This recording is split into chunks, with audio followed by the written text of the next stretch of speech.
I do to you to deserve this? The chains around Karipa's wrists weren't silver. They were worse. Wolfsbane-forged iron, blessed by the high priestess herself under a blood oath that made even his wolf whimper in submission. His own mate, Luna Aroha of the Moonwater Pack, had locked him in the dungeons beneath their castle 3 months ago, and no one, not the council, not the pack warriors, not even his own brother, had questioned her right to do it. Because Karipa couldn't move, couldn't shift, couldn't even lift his head without the world spinning into darkness. The paralysis had come the night of the royal decree, the night the Southern Council discovered his bloodline wasn't just forbidden, it was the one thing that could destroy the entire pack hierarchy. And Aroha, the woman he'd marked as his Luna, the woman who'd sworn to stand beside him until the moon itself fell from the sky, had made her choice. She'd chosen pack law over him. Tell me the city you're watching from so I can send you a hug, because this story is going to break your heart before it puts it back together. The dungeon was cold. Not the kind of cold that makes you shiver, the kind that seeps into your bones and makes you forget what warmth ever felt like. Karipa lay on the stone floor. His body twisted at an angle he couldn't correct, staring at the ceiling where moisture collected in dark patches that looked like continents on a map he'd never explore. He'd been the alpha of the Moonwater Pack for 7 years. 7 years of keeping their borders safe, of negotiating treaties with the northern clans, of holding the pack together through 2 wars and a famine that had nearly wiped out their food stores. 7 years of being the strongest, the fastest, the most feared alpha in the Southern Territories. And now he couldn't even scratch his own face. The paralysis had happened so fast. One moment he'd been standing in the Great Hall, the Southern Council surrounding him in a half-circle of judgment, and the next his legs had simply stopped working. He'd collapsed like a puppet with cut strings, his head cracking against the marble floor hard enough that he'd tasted copper. Aroha had screamed. He remembered that. Her voice cutting through the shocked silence like a blade. But she hadn't run to him. She'd stayed exactly where she was, 10 feet away.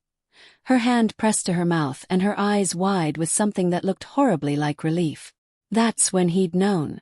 That's when he'd understood that the poison running through his veins wasn't an accident, wasn't some curse from an enemy pack. It was her gift to him, her solution to the problem he'd become. Because 3 days before the royal decree, Karipa had told her the truth about his bloodline, about his real father, about the forbidden heritage that made him both the rightful heir to the throne and the greatest threat to pack law anyone had ever seen. He was the son of Tawiri, the rogue king, the alpha who'd tried to overthrow the council 40 years ago, the wolf whose very name was forbidden to speak in any pack territory. And according to pack law, any heir to the rogue king's bloodline had to be executed on sight. Aroha had listened to his confession in their bedroom, her face pale in the moonlight streaming through the windows.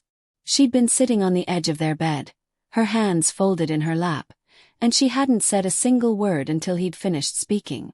Then she'd looked at him with tears in her eyes and whispered, "I can't protect you from this."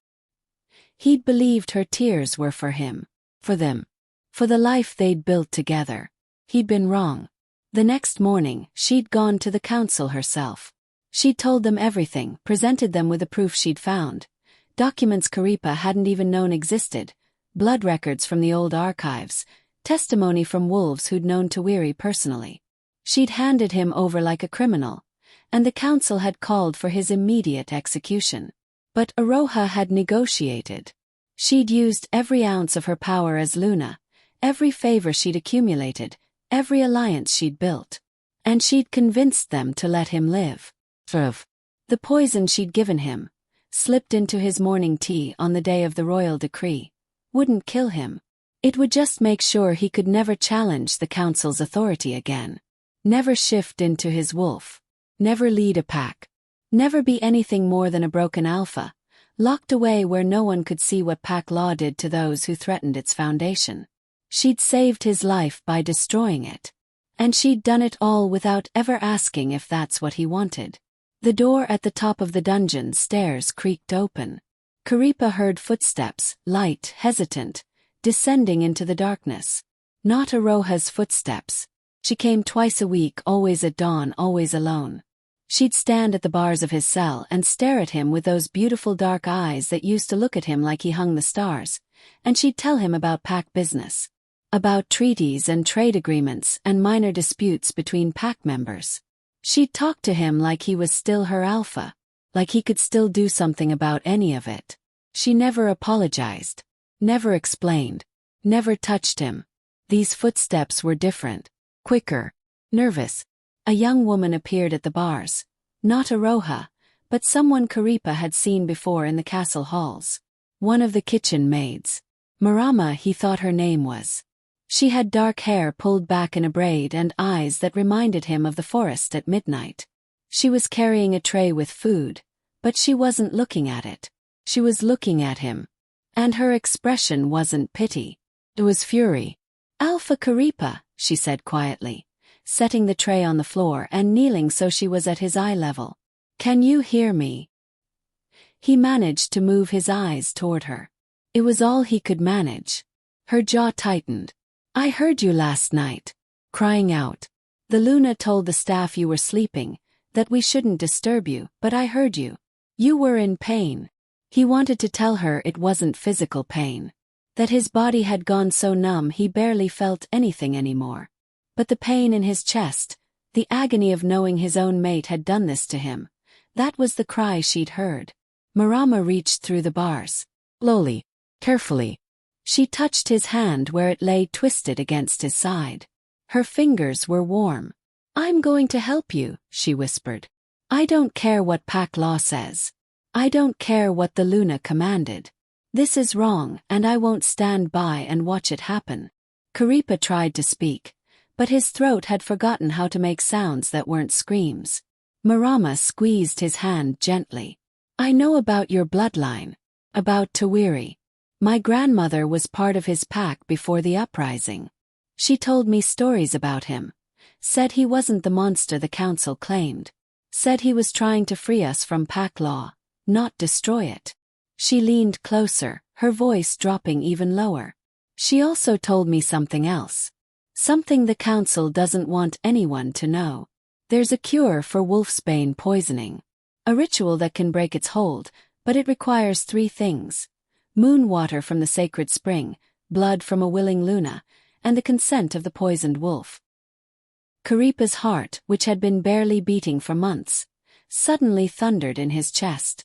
Moon water they could get. The sacred spring was deep in pack territory, but accessible. His consent he could give, even if he couldn't speak it. But blood from a willing Luna. Aroha would never agree. She'd locked him here specifically to keep him powerless. To keep the council satisfied. To maintain her position as Luna of a pack that would turn on her in a heartbeat if they thought she'd betrayed them. Marama seemed to read his thoughts in his eyes. "Not her," she said firmly. "There are other ways to become a Luna. Older ways. Blood oath ceremonies that predate the council's laws. My grandmother taught them to me before she died."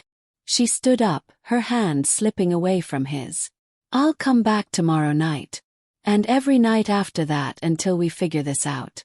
You're not going to die in this cell, Alpha. I swear it on my grandmother's grave." She was gone before he could even process what she'd said. But for the first time in 3 months, Karipa felt something other than despair. He felt hope.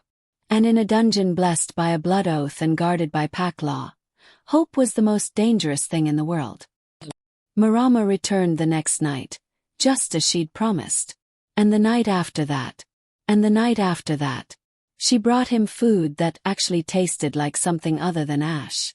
She brought him water that wasn't stale.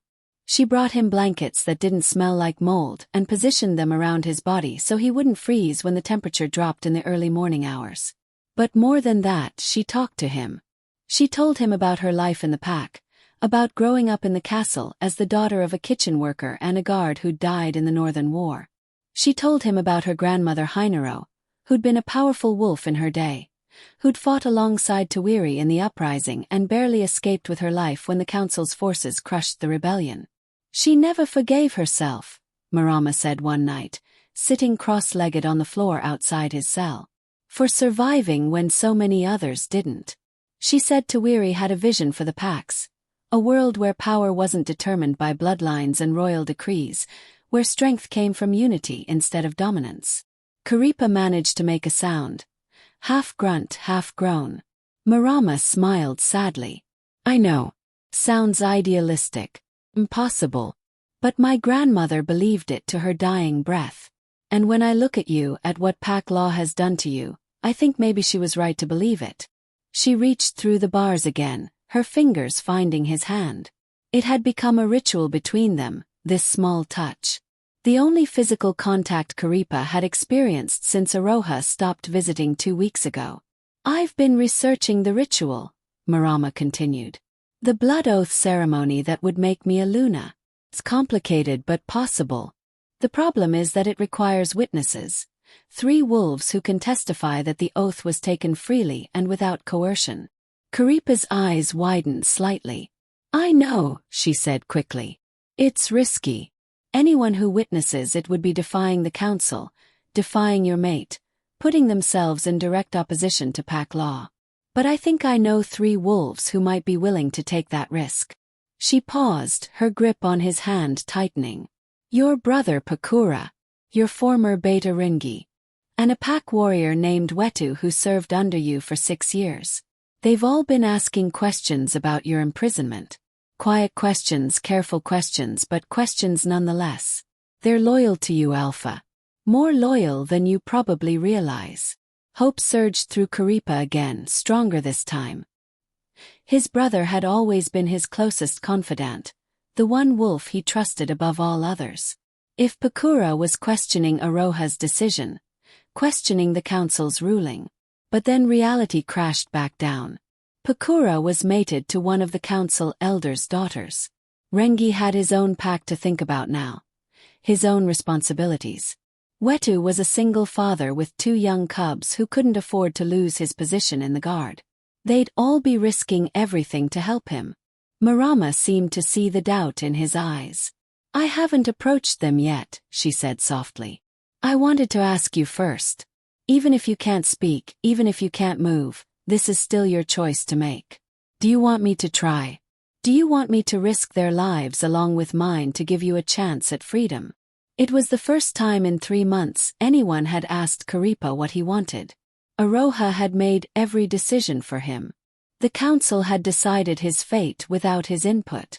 Even the pack members who might have questioned his imprisonment had stayed silent, accepting the Luna's word as law. But Marama was different. She saw him not as a threat to be contained or a problem to be solved, but as a person who deserved agency over his own existence. Karipa focused every ounce of strength he had left into his right hand. Slowly, painfully, he managed to move his index finger. Just barely. Just enough. He tapped once against Marama's palm. Her eyes filled with tears, but she was smiling. Okay, she whispered. Okay. I'll talk to them tomorrow. And Alpha. She leaned closer to the bars. Whatever happens next, you should know something. I'm not doing this because I pity you. I'm doing this because the first day I started working in the castle kitchens, I was being harassed by one of the senior warriors. He cornered me in the storage room and I was terrified. But you walked by, heard what was happening and you stopped it. You didn't just make him leave me alone. You had him removed from the guard entirely. And when I tried to thank you, you told me I didn't need to thank you for basic decency. She squeezed his hand one last time before standing. That's the wolf I'm fighting for. Not the alpha who carries a forbidden bloodline. Not the threat to pack law.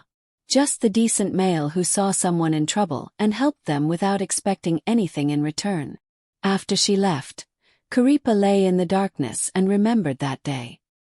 He'd forgotten about it. It had seemed so insignificant at the time. Just another minor discipline issue in a pack of over 2,000 wolves. But to Marama it had mattered. It had mattered enough that she was willing to risk everything to save him. And somewhere in the castle above, his mate, the woman who'd sworn to love him until the stars burned out, was sleeping peacefully in their bed, content in the knowledge that she'd done what pack law required. Karipa had loved Aroha since the moment he met her. She'd been fierce and beautiful and strong, the daughter of the previous Alpha and every inch a born Luna. When she'd marked him in return, he'd thought they were unstoppable together. But he'd been wrong about what strength meant. Wrong about what love required. True strength wasn't following pack law blindly. It was choosing to stand against it when it demanded something unconscionable. True love wasn't making the practical choice. It was making the impossible one.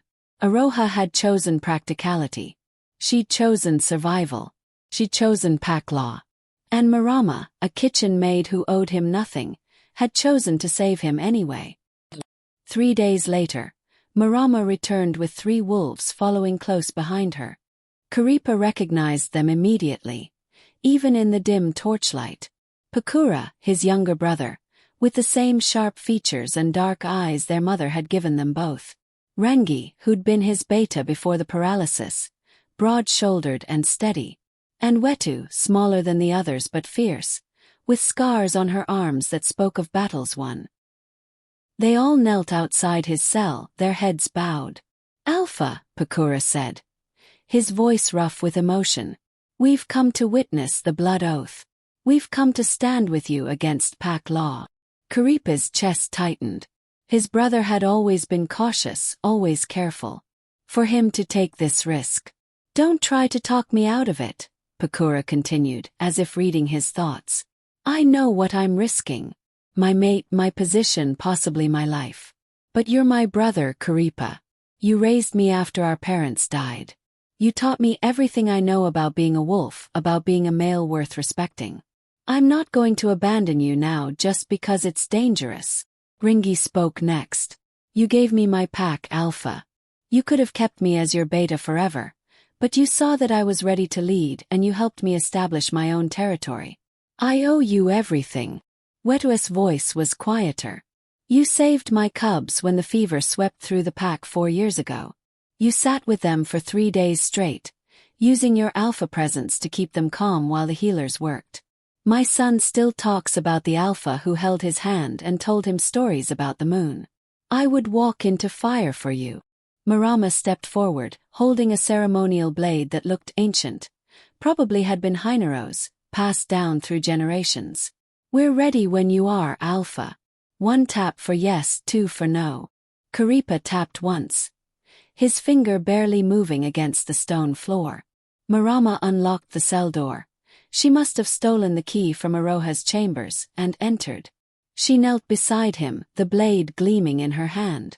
"The blood oath ceremony requires me to cut my palm and press it to yours," she explained. "Then I'll speak the old words, the ones that predate the council's laws. Pakura, Rengi, and Wetu will witness and acknowledge the oath. Once it's complete, I'll be bonded to you as Luna, not through the council's authority, but through the ancient pack bonds that existed long before royal decrees and forbidden bloodlines." She cut her palm quickly, not even flinching at the pain. Blood welled up, dark and rich. Then she carefully took Karipa's hand, the one he could still move slightly, and made a small cut on his palm. When she pressed their hands together, Karipa felt something surge through him. Not the wolfsbane that had been keeping him paralyzed, but something older, stronger. Well, Marama's voice rang out clear and powerful in the dungeon. "By blood and bone, by moon and earth, by the old ways that bind us to our wolves, I claim this Alpha as my own. I stand between him and harm. I fight beside him against injustice. I choose him freely, without coercion, without fear. Let the moon bear witness. Let the pack bonds acknowledge this truth." The 3 witnesses responded in unison. "We bear witness. We acknowledge this bond. We stand with the Luna and her Alpha." The moment the words left their mouths, something shifted in the dungeon. The air itself seemed to shimmer, and Karipa felt warmth spreading from his joined hand with Marama throughout his entire body. The wolfsbane was still there. He could feel it like chains around his wolf, but now there was something fighting against it. The Luna bond. Not the one Aroha had severed when she betrayed him, but the older, deeper bond that existed before the council had codified pack law. Marama's eyes widened. "Alpha," she whispered. "Can you feel that?" He tapped once. Gods, yes, he could feel it. The bond is trying to break the poison, she said, excitement creeping into her voice. It's fighting back. But we still need the moon water from the sacred spring. That's the final component. Pakura stood abruptly. I'll get it. The spring is 3 hours from here by Wolf, and I can move faster than anyone. I'll leave now, be back before dawn. It's too dangerous, Rengi argued. The sacred spring is deep in Pack territory. If anyone sees you, then I'll deal with it, Pakura said firmly. My brother needs this. I'm not going to fail him. He was gone before anyone could argue further. Weta moved closer to the cell. What about the Luna? Your actual mate. She's going to know something's wrong when she comes for her next visit and finds the cell unlocked, 3 witnesses standing guard, and a blood oath completed. Marama's expression hardened. Let her know. Let her see what real loyalty looks like. What real love looks like. She'll call the council, Weta warned. She'll have all of us arrested for defying Pack law. I know, Marama said simply. That's why we need to complete the ritual before she arrives. Once the wolfsbane is purged and Alpha Karipa can shift again, the council will have a much harder time justifying his continued imprisonment. Ringi frowned. You're betting everything on him being strong enough to challenge them once he's healed. But Marama, even if the paralysis is cured, he's been weakened by months in this cell. He hasn't shifted, hasn't fought, hasn't even eaten properly. The council could still overpower him. Maybe, Marama agreed. Or maybe they've forgotten what he's capable of when he's fighting for something that matters. When he's not alone. She looked down at Karipa, and he saw steel in her gaze. You're not alone anymore, Alpha. We're with you. Whatever comes next, we face it together. The hours until dawn crept by with agonizing slowness. Rengi and Wetu took turns keeping watch at the top of the stairs, listening for any sign that someone was coming. Marama stayed with Karipa, talking to him about everything and nothing. Her grandmother's stories, her plans for the future, her fears about what would happen when Aroha discovered what they'd done. I don't hate her, Marama said at one point. Your mate. I understand why she made the choice she made. Pack law is absolute in her world. She grew up believing that the council's word was sacred, that defying them meant chaos and destruction. She probably thinks she saved you. Karipa made a sound, something between a growl and a whimper. Marama smiled sadly. I know. Saving you by destroying you isn't really saving at all, is it? But that's what Pack law does. It convinces us that following the rules is more important than protecting the people we love. It makes us believe that power structures matter more than individuals. And it punishes anyone who questions that belief. She squeezed his hand. My grandmother used to say that Tawiri's greatest crime wasn't trying to overthrow the council. It was showing the Packs that another way was possible. That we didn't have to live under their authority. That we could choose our own leaders, make our own laws, build our own futures. The council couldn't allow that vision to spread. So they destroyed him and everyone who followed him. And they made sure that 40 years later, his name is still forbidden, his bloodline still cursed, so that no one ever forgets the price of rebellion. Karipa focused on her face, wishing desperately that he could speak. 'Cause she understood. She understood everything he'd never been able to articulate, even to himself. The weight of his bloodline, the burden of his heritage, the impossible position of being the heir to both the Pack he'd led and the rebellion that had nearly destroyed them all. When you're healed, Marama continued, when you can shift again and stand before the council, what will you do? Will you try to reclaim your position as Alpha? Will you challenge Pack law directly? Or will you run, find somewhere far from here where your bloodline doesn't matter? He thought about it. Really thought about it for the first time since Aroha had locked him in this cell. Part of him wanted to run. To leave the Moonwater Pack behind, to find a place where he could be just Karipa. Not the Alpha, not the Rogue King's son, not the threat to Pack law. Be free.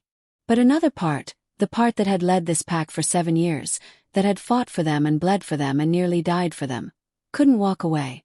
Not when the system that had broken him was still breaking others. Not when pack law was still forcing wolves to choose between the rules and their conscience. He tapped once against Marama's palm. She understood immediately. "You're going to fight," she said softly. "You're going to challenge them." Another tap. "Even though it might cost you everything. Even though the council will bring every ounce of their power down on you." "Good," Marama said, and there was satisfaction in her voice. "Because I didn't risk everything to save a wolf who'd just run away. I risked everything for an alpha who'd finish what his father started." Just before dawn, Pakura returned. He was in wolf form, a massive dark creature with Karipa's same eyes, and he was carrying a sealed vial in his jaws. Moon water from the sacred spring, glowing faintly with its own internal light. He shifted back to human form, breathless and covered in scratches. "I was seen," he panted. "2 of the council's guards spotted me at the spring. They'll report back within the hour. We need to do this now." Marama took the vial with trembling hands. "Are you ready, Alpha?" Karipa tapped once, putting every ounce of determination he had into that single movement. The ritual was simple but brutal. Marama had to pour the moon water directly onto the wolfsbane-forged chains while speaking words of unbinding, then press her cut palm, freshly reopened, directly against Karipa's heart. The moment the moon water touched the chains, Karipa's body convulsed. The wolfsbane poison fought back violently, sending waves of agony through him that made him want to scream. But his paralyzed throat couldn't even manage that. Marama pressed her bloody hand to his chest, right over his heart, and power exploded through the bond between them. This was nothing like his bond with Aroha had been. That had been gentle, warm, comfortable. This was wildfire, a connection so intense it felt like his skin was burning away to reveal something raw and primal underneath. "Fight it," Marama commanded, her voice ringing with Luna authority. "Fight the poison. Come back to us. Come back to your pack." Karipa's wolf, which had been silent and dormant for 3 months, suddenly surged forward. Not completely, the wolfsbane was still too strong, but enough. Enough to give him a single moment of movement. His hand, the one joined with Marama's, clenched into a fist. Then his other hand moved. Then his legs. He screamed. Actually screamed. The sound ripping from his throat like it was tearing him apart from the inside. "That's it," Marama encouraged. "Let it out. Let the poison know you're stronger than it is." The wolfsbane chains began to crack.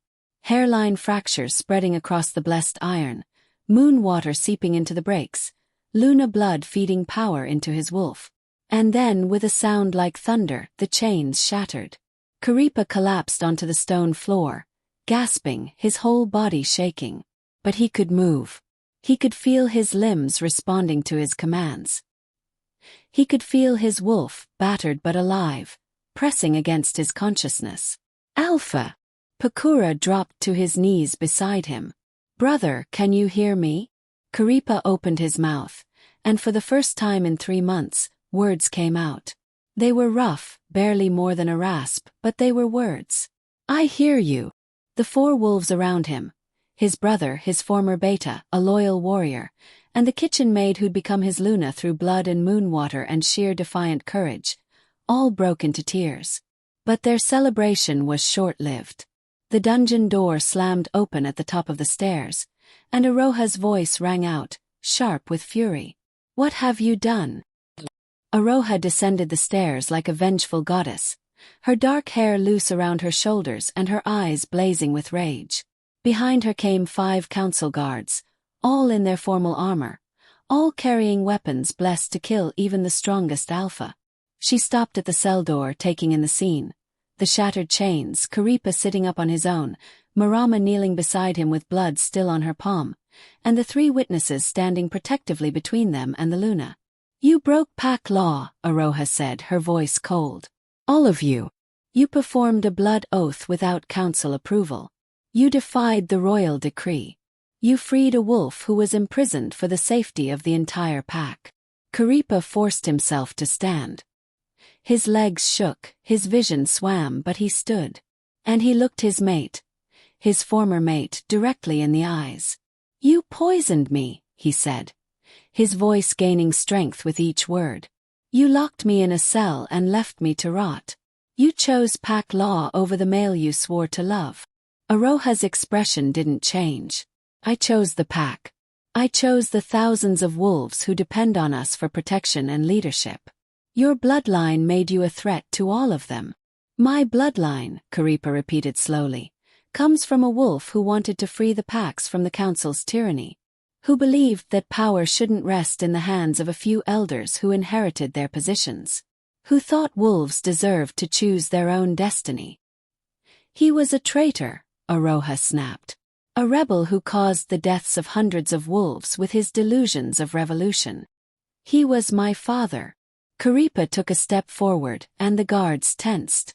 "And you knew that before we became mates. I told you everything about my heritage when we first met. You said it didn't matter. You said you loved me for who I was, not for my bloodline." For the first time, something flickered in Aroha's eyes. Guilt maybe. Or regret. That was before I understood what it meant. Before I realized that the council would never allow Tawiri's heir to lead a pack. Before I knew they'd tear the Moonwater pack apart if I didn't handle the situation. "Handle the situation," Marama repeated, standing up. "You mean destroy your mate to appease wolves who've been dead for 40 years. Aroha's gaze shifted to her, and the temperature in the dungeon seemed to drop. "Ooh, kitchen maid. You think you can challenge a Luna? You think a blood oath performed in secret, without council approval, without proper ceremony, makes you anything more than a criminal?" Marama lifted her chin. "I think it makes me the wolf who stood by her alpha when his actual mate abandoned him." The guards moved forward, but Karipa's voice stopped them. It was still rough, still weak, but it carried the unmistakable weight of alpha command. "Don't." Every wolf in the dungeon froze. Even Aroha, despite herself. Because Karipa might have been paralyzed for 3 months, might have been poisoned and broken and locked away, but he was still an alpha. Still the wolf who'd led the Moonwater pack through wars and famine. Still powerful enough that his command made even his enemies hesitate. "This ends now," he said. "Not with more violence. Not with arrests and trials and bloodshed. We're going to walk out of this dungeon, and we're going to present our case to the council directly." Aroha laughed, but there was no humor in it. "The council already made their decision. They ordered your imprisonment. They'll order your execution the moment they see you've been freed. Then let them try." Karipa's wolf pressed forward, and for a moment, just a moment, his eyes flashed with golden light. He wasn't strong enough to shift yet, but his wolf was there, fighting alongside him. "Because I'm done hiding. I'm done pretending that pack law is more important than justice. And I'm done letting the council decide who deserves to live and who deserves to be thrown away." He looked at each of his allies in turn. "Anyone who wants to leave now, I won't hold it against you. This fight isn't yours. You've already risked enough." None of them moved. Pakura stepped forward. "We're with you, brother. All the way." Ringi nodded. "My pack will back you when the council calls for a vote." Weta bared her teeth in a feral grin. "I've been waiting for an excuse to tell those pompous elders what I think of their laws." "And Marama took his hand and squeezed it. "You're not alone anymore, Alpha. Remember." Aroha watched this display of loyalty with something complex shifting across her face. Then she straightened her shoulders and addressed the guards. "Arrest them all. We'll let the council sort this out." But before the guards could move, a new voice echoed down the stairwell. "The council is already here, Luna Aroha. And we'd very much like to hear what Alpha Karipa has to say." Elder Hakawakawa appeared at the top of the stairs, the oldest member of the Southern Council and the only one who'd personally lived through Tawiri's uprising.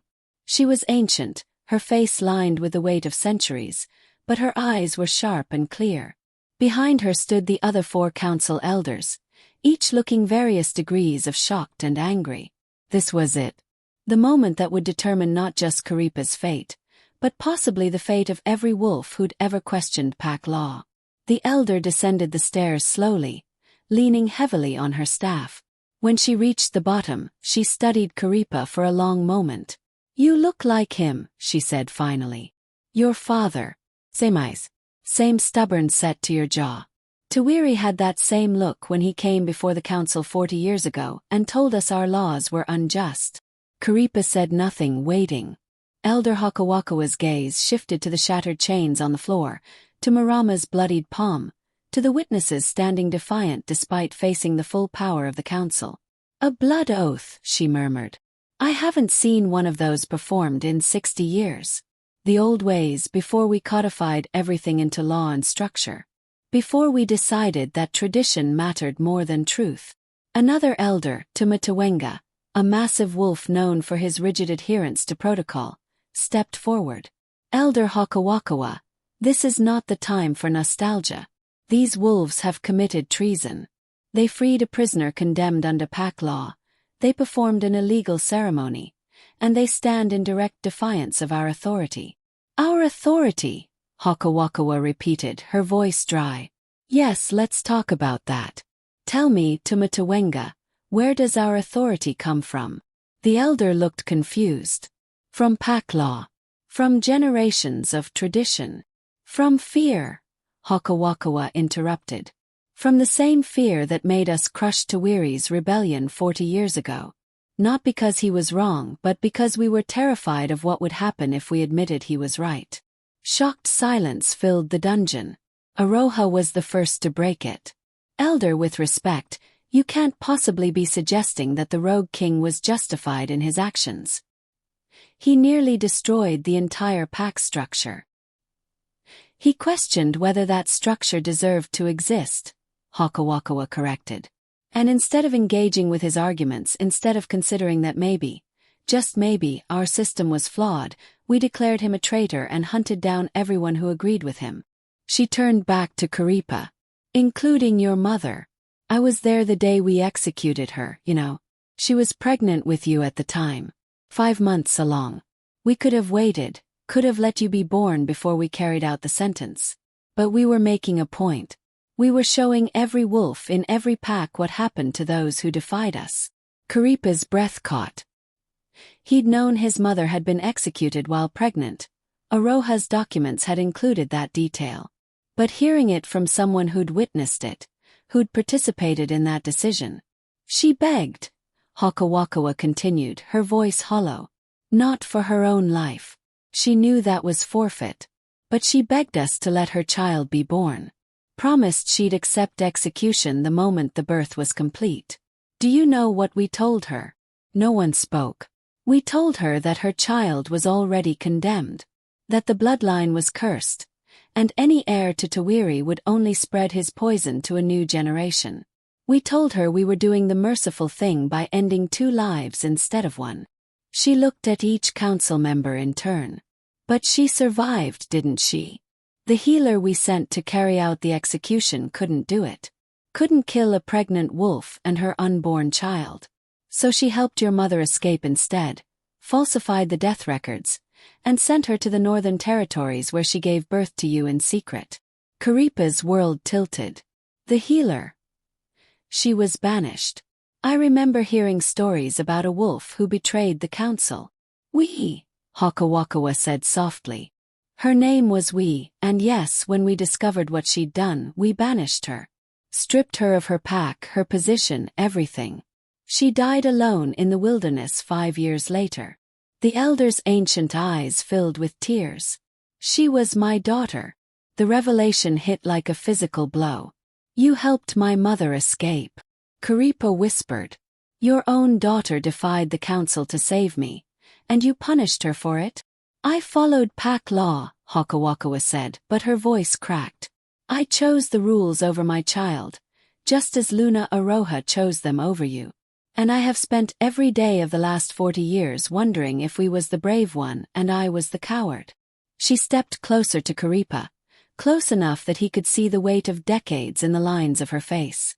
"So when I heard that Tawiri's son had risen to become alpha of the Moonwater Pack, When I heard that he was strong and just and everything his father claimed he wanted to build a better world for, I thought perhaps we'd been given a second chance. A chance to do what we should have done 40 years ago. Listen instead of condemn. Tumatawenga's face had gone purple with rage. You knew. You knew he was the Rogue King's heir and you said nothing. I suspected, Hakawakawa corrected. But I had no proof until Luna Aroha brought her evidence to the council. And by then, you'd all already decided his fate. She looked at Aroha with something like pity. Just as you'd decided his fate the moment you discovered the truth, hadn't you, Luna? You didn't even consider fighting for him. You went straight to the council and handed him over. Aroha's composure finally cracked. What choice did I have? If I'd tried to protect him, they would have seen it as conspiracy. They would have stripped me of my position, possibly executed me alongside him. I had to think of the pack. You had to think of yourself, Marama cut in, her voice sharp. You had to protect your position, your power, your comfortable life at the top of the hierarchy. And you sacrificed your mate to do it. You know nothing about the responsibilities of being a Luna. Aroha shouted, whirling on her. You're a kitchen maid who thinks performing one blood oath makes you fit to judge me? I have led this pack through crises you can't even imagine. I have made impossible decisions to keep thousands of wolves safe. I have.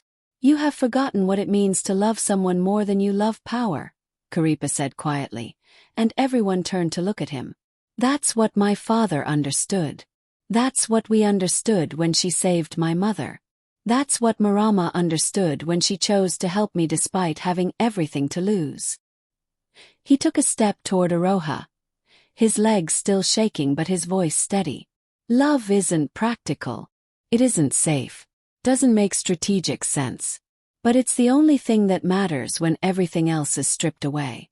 And you chose to strip it away yourself rather than fight for it. Aroha's eyes glistened with unshed tears. I did love you. I still. She stopped, swallowed hard. But love isn't enough when pack law says otherwise. Then pack law is wrong, Karipa said simply. Tumatawenga snarled. This is exactly the kind of dangerous thinking that led to the uprising. You see, elders. This is why the bloodline must be ended. He's just like his father, spreading dissent, encouraging rebellion. He's asking us to think, Hakawakawa interrupted. To consider whether our laws serve the wolves or just the wolves in power. And before you rage at me for saying it, Tumatawenga, ask yourself this. When was the last time the council made a decision that actually helped a common pack member? When was the last time we prioritized justice over order? The other elders exchanged uncomfortable glances. Hakawakawa continued, her voice gaining strength. We've spent 40 years telling ourselves that Tawiri was a monster because the alternative, admitting that we destroyed him to protect our own power, was too painful to face. But his son stands before us now, and what has he done? Led his pack with honor, protected the weak, made fair judgments. The only crime he's committed is existing with the wrong bloodline. The bloodline is cursed, another elder insisted. Pack law is clear. Pack law, Hakawakawa said, slamming her staff against the stone floor, was written by wolves who wanted to ensure that power stayed in their families, that bloodlines remained pure, that no one could challenge their authority without being labeled a traitor. We dress it up in tradition and ritual, but at its core, pack law exists to protect those of us standing in this dungeon right now. Not the wolves we claim to serve. She turned to address all the elders. I propose we do something we should have done 40 years ago. We put it to a vote. Not a council vote, a pack vote. Every adult wolf in the Moonwater Pack gets to decide. Do we uphold a law that condemns wolves for their bloodline, or do we judge Alpha Karipa by his actions? That's not how pack law works. Tumatawenga protested. The council decides. The council has been deciding for too long, Hakawakawa said firmly. And look what our decisions have given us. An alpha paralyzed and imprisoned by his own mate, a blood oath performed in secret because wolves were too afraid to seek proper channels, and a pack divided between those who follow orders and those who follow their conscience.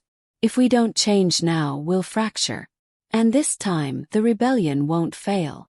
Karipa felt something shift in the air.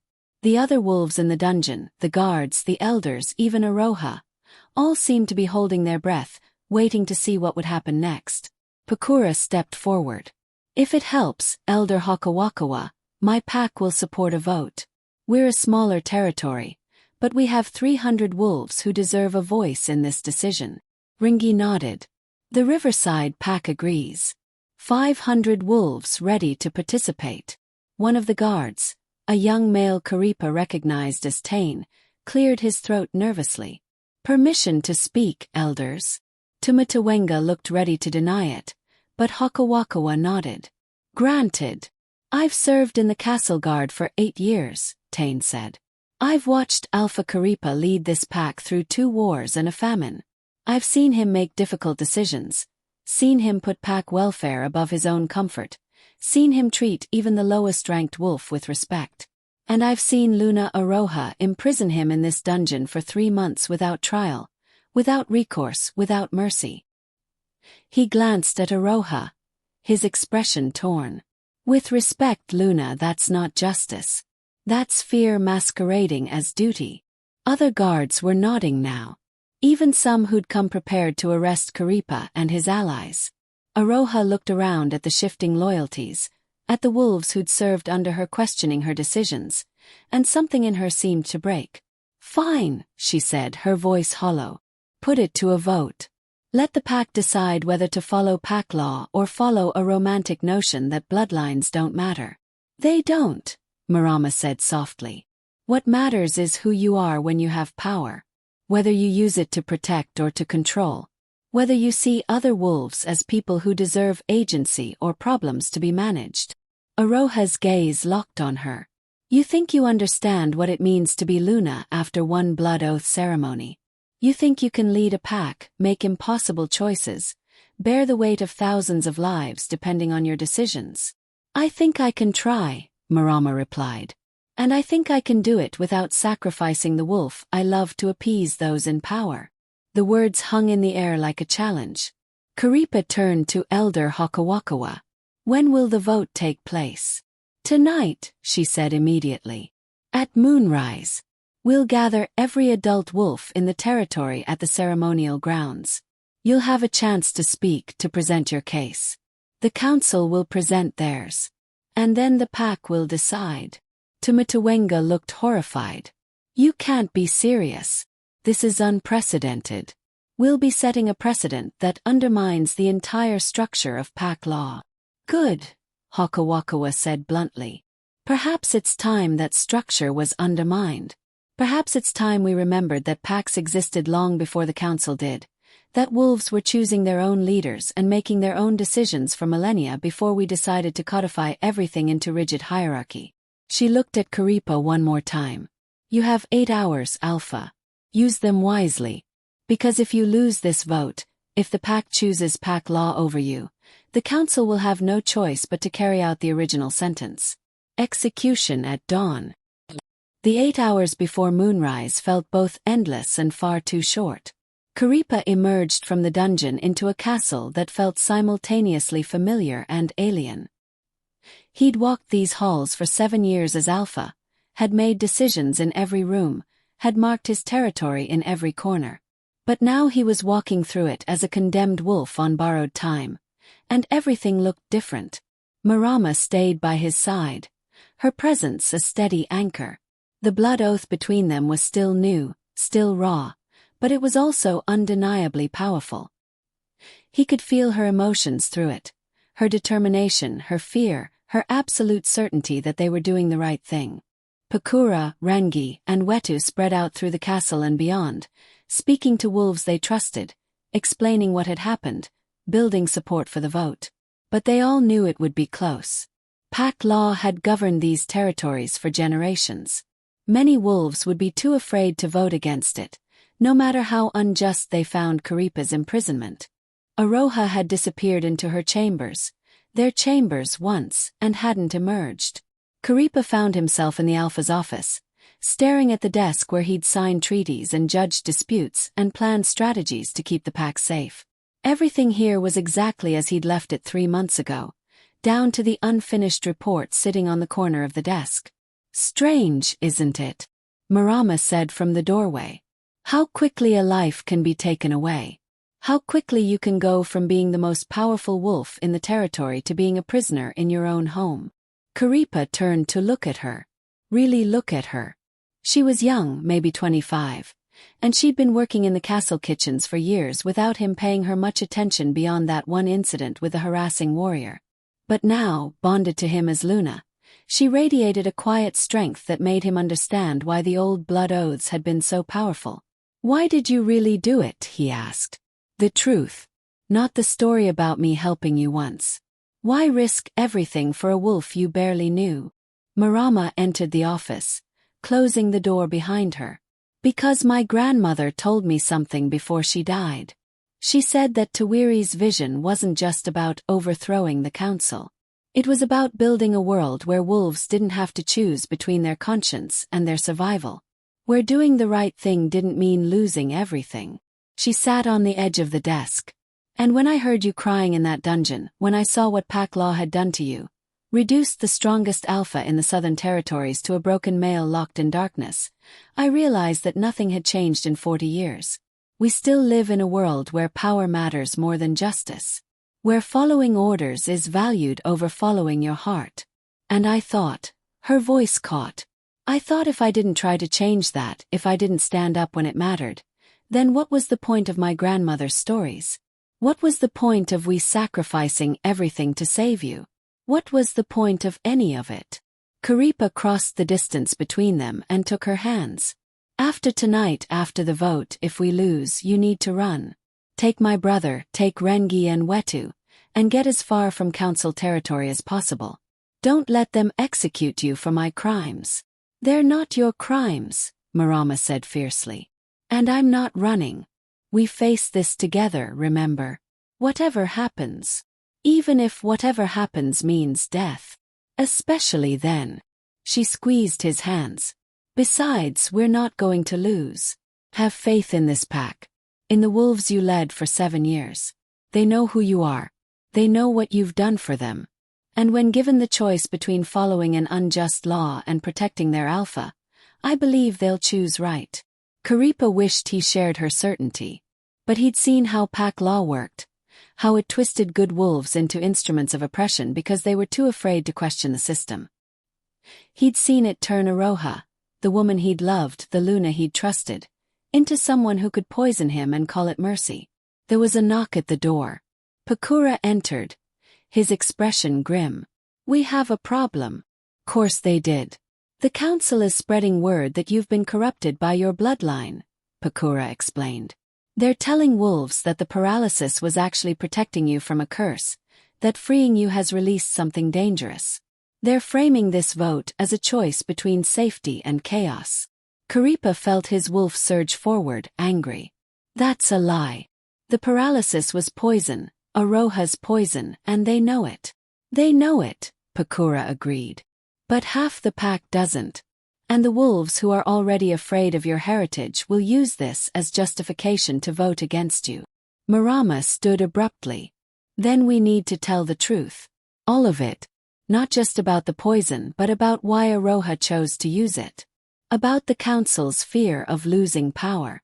About what really happened 40 years ago with Tawiri. The council will never allow that," Pakura warned. "They'll stop the vote before they let you reveal their role in the uprising." "Let them try," Karipa said, his voice hard. "Because I'm done protecting their secrets.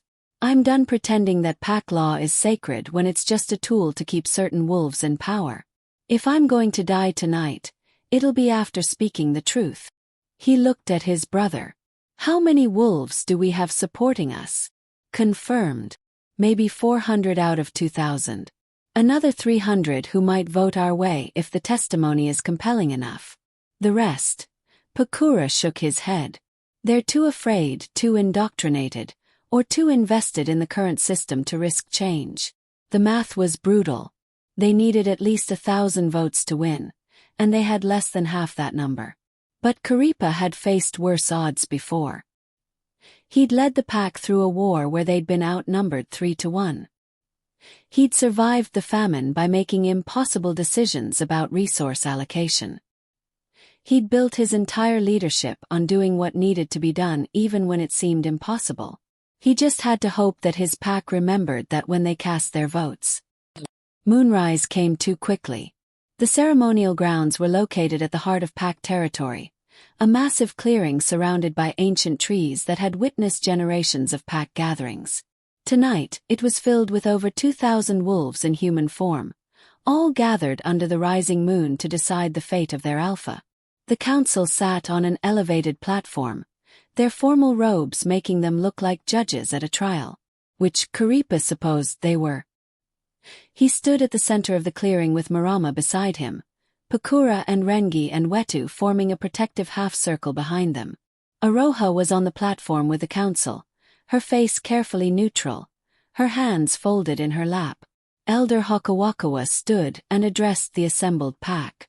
"We are here tonight to vote on a matter of pack law.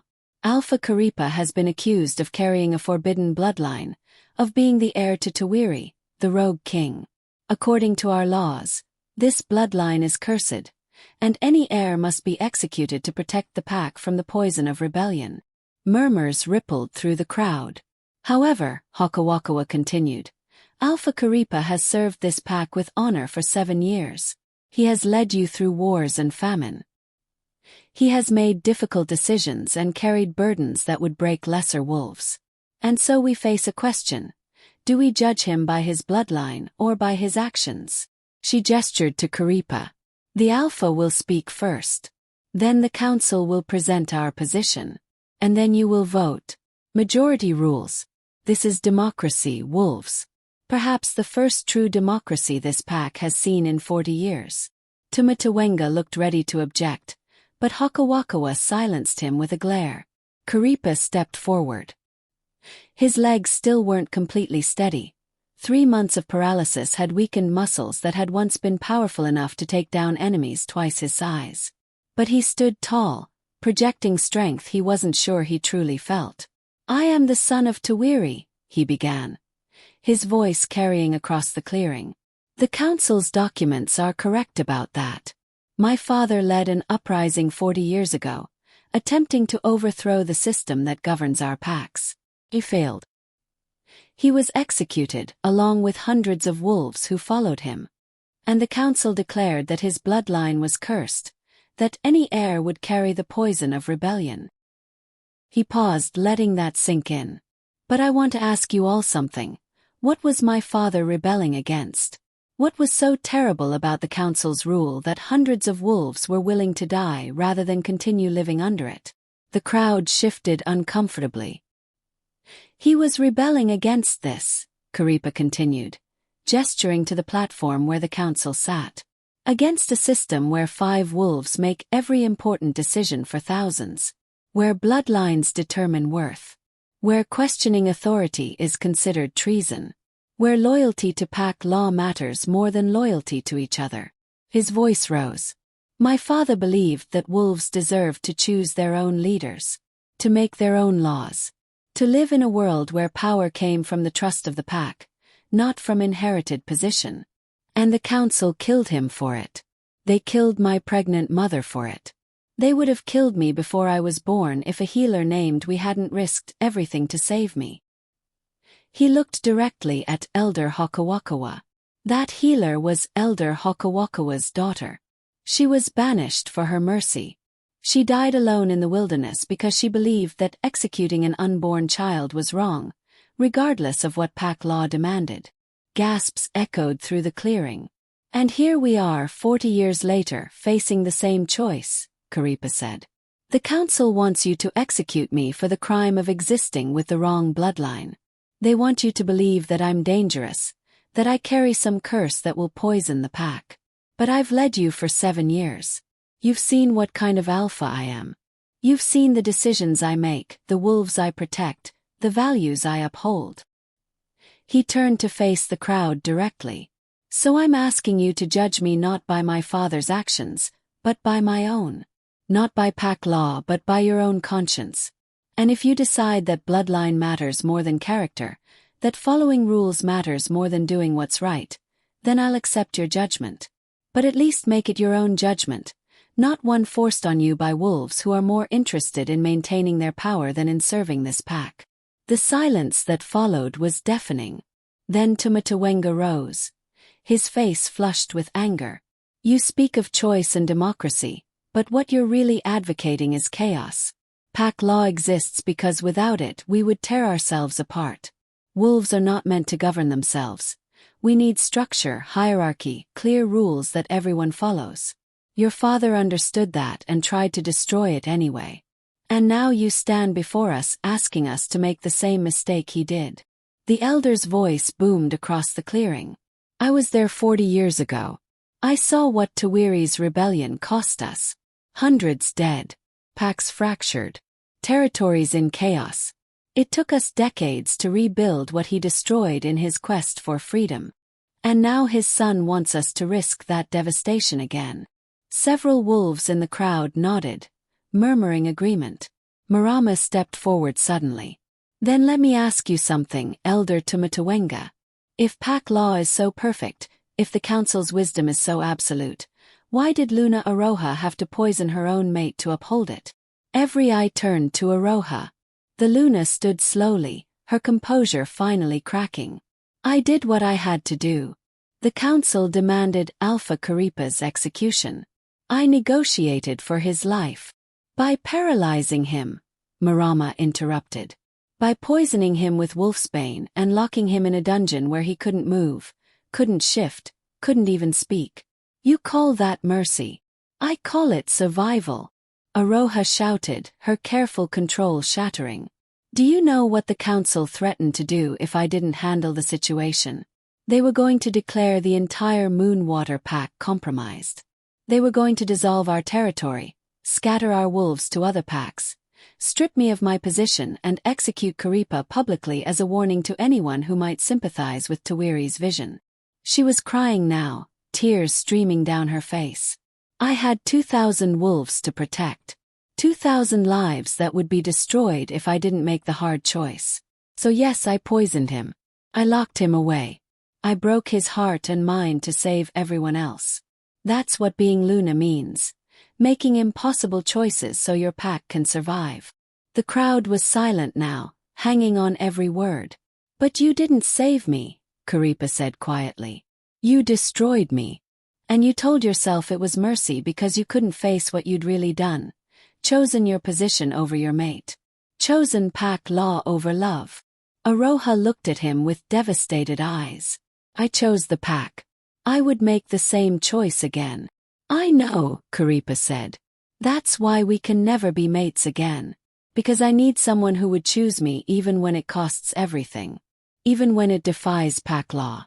Even when it means losing power and position and everything we've built. He turned to Marama, taking her hand. Someone like her. The Luna bond between them flared visible for a moment, a shimmer of golden light that made several wolves gasp. This is the choice before you, Karipa addressed the crowd again. You can vote to uphold pack law, to execute me and anyone who helped me, to send a message that bloodlines and hierarchy and obedience matter more than anything else. Or you can vote to change the system. To say that we judge wolves by their actions, not their heritage. To take the first step toward the world my father envisioned, one where power comes from trust, not from fear. Elder Hakawakawa stood. The time for testimony has ended. Now we vote. Every adult wolf present will approach the ceremonial stones. Place your hand on the white stone for execution, on the black stone for mercy. The council will tally the results. For the next hour, wolves filed past the stones in silence. Karipa watched their faces, trying to gauge which way they were leaning. Some wolves looked at him with sympathy but voted white. Pack law was too deeply ingrained. Others voted black but wouldn't meet his eyes, ashamed of defying the council. When it was Aroha's turn, she stood before the stones for a long moment. Her hand hovered between them, trembling. Then she placed it on the white stone. Execution. Even knowing it was coming, even understanding her reasoning, it still felt like a knife to the heart. Pakura voted black. Ringi voted black. Wetu voted black, and so did her cubs who'd just reached voting age. Tain, the guard who'd spoken up in the dungeon, voted black. But so many others voted white. Wolves who'd served under Karipa, who'd benefited from his leadership, who'd watched him pour everything he had into protecting the pack. They voted white because pack law told them to, and 40 years of conditioning was too strong to overcome. Finally, the last wolf voted. The council began counting. The wait was agony. Elder Hakawakawa's face revealed nothing as she tallied the results. The other elders watched, some with satisfaction, others with uncertainty. Then she stood and addressed the crowd. The vote is complete. 1,012 wolves voted for execution. 1,009 voted for mercy. 3 votes. They'd lost by 3 votes. Marama's hand tightened in his. Pakura made a sound like he'd been physically struck. The crowd erupted into shocked murmurs. According to the results, Hakawakawa continued, her voice heavy. Alpha Karipa will be executed at dawn for the crime of carrying a forbidden bloodline. All wolves who aided him will also face judgment. Wait! A voice cut through the chaos. Aroha stepped down from the platform, walking toward the ceremonial stones. I want to change my vote. Tumatawenga's face went purple. That's not how this works. The vote is final. The vote isn't recorded until you announce the final decision, Aroha said. Her voice steady despite the tears still on her face. Elder Hakawakawa hasn't made that announcement yet. I'm changing my vote to black. Mercy. Hakawakawa's ancient eyes filled with something that might have been hope. Luna Aroha, you understand what this means. You'll be defying the council's wishes. You'll likely lose your position. I understand, Aroha said. And I don't care. I made one choice out of fear. I'm making this one out of love.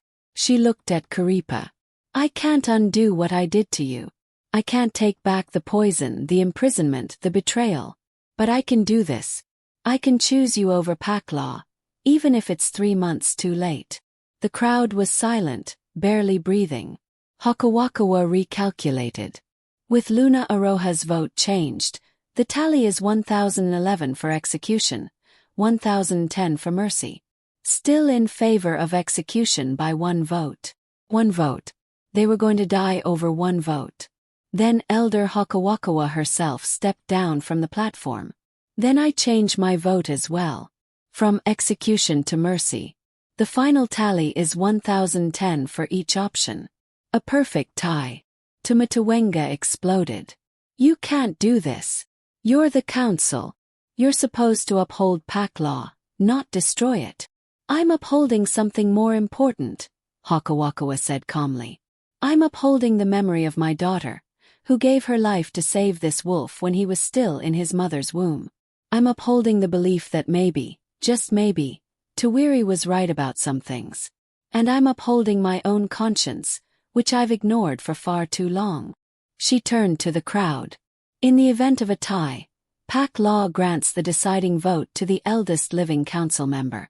That would be me. And I vote for mercy. Alpha Karipa and all who aided him will be pardoned. Furthermore, I propose that we establish a new precedent. From this day forward, no wolf will be condemned for their bloodline alone. We will judge by actions, not by heritage. The other elders looked stunned. The crowd erupted. Some cheering, others protesting, everyone shocked. Tumatawenga pointed a shaking finger at Hakawakawa. You've just destroyed pack law. You've undone centuries of tradition. I've made a choice, Hakawakawa said firmly. The same choice we made. The same choice Marama made. The same choice we all should have made 40 years ago. And if that destroys pack law, then perhaps pack law deserved to be destroyed. She looked at Karipa. You're free, Alpha. Truly free. No more dungeons. No more chains. No more living in fear of your bloodline. Karipa couldn't speak. Couldn't move. 3 months of darkness and pain and despair. 8 hours of uncertainty and fear, and now. Marama threw her arms around him, and he held her tight, feeling tears on both their faces. Pakura embraced them both. "Brother, you did it. You actually did it." But as the celebration began to spread through the crowd, as wolves who'd voted black crowded forward to congratulate him, Karipa noticed something. Aroha was walking away, alone, her shoulders hunched, her head down. He extracted himself from the celebration and followed her. She stopped at the edge of the clearing, staring into the dark forest. "You don't have to say anything," she said without turning around. "I know I don't deserve forgiveness. I know I destroyed what we had. You also saved me at the end," Karipa said quietly. 3 months too late. She finally turned to face him. "I told myself I was protecting the pack, that I was being responsible, that I was making the hard choices Aluna had to make. But the truth is I was protecting myself, my position, my place in the hierarchy, and I sacrificed you to do it." She wiped at her tears. "Marama was right. She stood by you when it mattered. She risked everything without hesitation. That's what real love looks like. What I felt for you, what I still feel for you, was conditional. It existed as long as it didn't threaten my power." Karipa didn't contradict her. "'Cause she was right. I'll step down as Luna," Aroha continued. "Marama has the blood oath.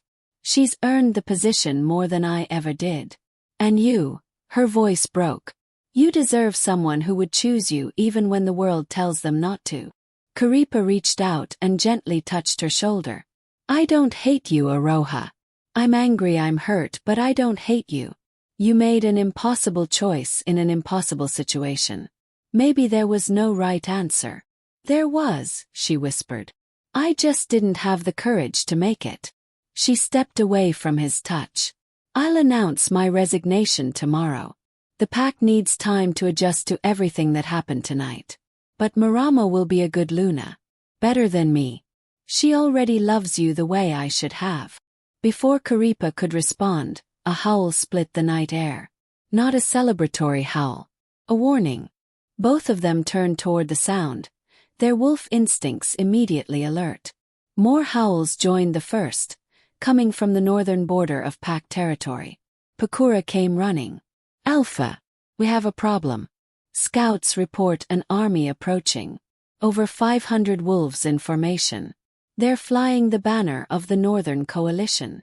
Karipa's blood ran cold. The Northern Coalition was an alliance of 12 packs that had always been hostile to the Southern Council's authority.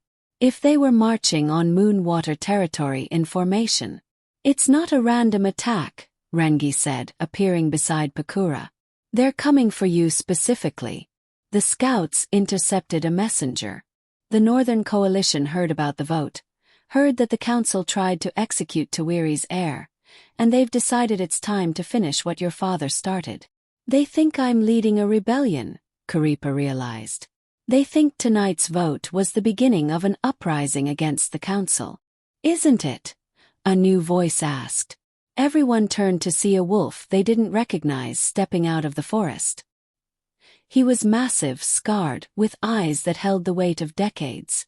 Behind him, more wolves emerged from the shadows. Dozens of them, all bearing the marks of rogues who'd lived outside pack law for years. "My name is Meishu," the stranger said. "And I was your father's beta 40 years ago. I survived the uprising by fleeing into the northern wilderness. I've spent the last 4 decades building an army of wolves who refused to live under the council's rule. And tonight, when I heard that Tawiri's son had finally challenged pack law and won, I knew it was time to come home." He approached Karipa, and every wolf in the clearing tensed, ready for violence. But Meishu simply knelt. "Your father's vision isn't dead, Alpha. It's been waiting, growing. And now, with the Northern Coalition marching and the Southern Council in chaos, and you standing here as proof that change is possible, now is the moment we've been preparing for." Karipa stared at this wolf who claimed to have been his father's beta, at the army of rogues behind him, at the approaching Northern Coalition forces, at his own pack still divided and uncertain after tonight's vote. "You want me to lead a rebellion," he said slowly. You want me to finish what my father started. I want you to free us, Meishu corrected. All of us. Every wolf who's ever had to choose between their conscience and pack law. Every wolf who's been condemned for their bloodline or their beliefs or their refusal to bow to wolves who inherited power rather than earned it. Your father showed us it was possible to fight. Tonight you showed us it was possible to win. Now we need you to show us it's possible to build something better. Elder Hakawakawa had approached during this exchange, leaning heavily on her staff. If you do this, she warned Karipa, if you take up your father's cause, the council will unite against you. The Southern Elders, the Northern Coalition, every pack that benefits from the current system. They'll all see you as a threat. Tonight you won mercy. Tomorrow you'll face war. And if I don't? Karipa asked. If I tell Meishu and his rogues to go back to the wilderness, if I try to pretend tonight was just about one vote for one wolf, what happens then? Then the Northern Coalition attacks anyway, Meishu said. Because they're not coming here to support you, Alpha. They're coming to destroy you before you become what they fear most. A symbol that pack law can be challenged and defeated. Whether you lead a rebellion or not, you're already at the center of one. Marama stepped forward and took Karipa's hand. Whatever you decide, I'm with you. We all are. She gestured to Pakura, Rangi, Wetu, and the growing crowd of wolves who'd voted black. You don't have to carry this alone. Karipa looked at them all. His brother, his allies, his new Luna, the pack he'd led for 7 years, the rogues who saw him as the heir to a revolution, the elder who'd given up everything to save him. He thought about his father Tawiri, who'd died trying to change the world. About Wee, who'd sacrificed herself to save his life. About Marama, who'd defied pack law without hesitation when she saw injustice. And he thought about the choice Aroha had given him in that dungeon 3 months ago. The choice between existing as a broken, powerless alpha or dying as a threat to the system. Tonight he'd found a third option, fighting. Not just for himself, but for every wolf who'd ever been crushed beneath pack law's weight. For every wolf who'd been told their bloodline determined their worth. For every wolf who'd had to choose between survival and conscience. His father had tried to build that world and failed. But maybe that's because Tawiri had tried to tear down the old system before building something new. Maybe the key wasn't destruction, it was transformation. Karipa looked at Elder Hakawakawa. If I do this, if I take up my father's cause, I'm not going to wage war on the council. I'm going to offer them a choice. Join us in building something better or step aside. We're going to create a system where power comes from trust, where laws are made by the wolves they govern, where bloodlines don't condemn you and questioning authority doesn't make you a traitor. He turned to Meishu. Your army of rogues, I'll accept their help, but not as soldiers in a war. As citizens in a new kind of pack. One where being rogue doesn't mean being outcast. Where every wolf has a voice. Then he addressed his own pack. Tonight you voted to spare my life by the narrowest margin possible. Tomorrow I'm asking you to take a much bigger risk. I'm asking you to help me rebuild everything from the ground up. It won't be easy. It won't be safe. Many wolves will oppose us. But if we succeed, if we actually create the world my father envisioned, our children and grandchildren won't have to choose between pack law and doing what's right. They'll live in a world where those two things are the same. The clearing was silent. Then Wetu stepped forward. I'm in. Pakura. With you, brother. Rengi. My pack stands ready. Tain, the young guard. The castle guard will support you. One by one, wolves began pledging their loyalty. Not all of them. Many were still too afraid, still too uncertain. But enough. More than enough to begin. Marama's hand tightened in his. Through their bond, he felt her absolute certainty. Her unwavering belief that they could actually do this. And for the first time since Aroha had locked him in that dungeon, Karipa felt something that had been absent for 3 months. Oh. Not the desperate, fragile hope he'd felt when Marama first found him. But the fierce, burning hope that comes from standing at the precipice of real change and choosing to leap. Elder Hakawakawa approached him one last time. Your father would be proud, she said softly. He'd also tell you that the road ahead is harder than anything you've faced so far. Overthrowing pack law is easy compared to building something better in its place. I know, Karipa replied. But I have something my father didn't have. What's that? He looked at the wolves gathered around him. Wolves who'd voted for him, wolves who'd defied the council for him, wolves who'd chosen conscience over fear. I have them. And together we're going to change everything. As the first light of dawn began to touch the eastern horizon, as the Northern Coalition army drew closer to the border, as the Southern Council scrambled to respond to a revolution they'd accidentally started by trying to prevent one, Karipa stood at the center of his pack and made a silent promise. To his father Tawiri, who'd died fighting for a vision of freedom. To his mother, who'd been executed for carrying the wrong bloodline. To we, who'd sacrificed everything to save him. To Marama, who'd proven that love could be stronger than fear. And to every wolf who'd ever been broken by pack law and told that following the rules mattered more than justice. This time the rebellion wouldn't fail. This time they would build a world worth living in. This time they would win. But in the shadows at the edge of the clearing, a figure watched the gathering with cold calculation. Tumatawenga hadn't accepted defeat. He'd simply gone to make preparations. And as he slipped away into the darkness, heading toward the council's secret meeting place where the other elders who still believed in pack law's absolute authority were waiting, he smiled. Because Karipa had made a fatal mistake. He'd revealed his entire plan in front of witnesses. He'd shown his hand before consolidating power. He'd given the council exactly what they needed to crush this rebellion before it could truly begin.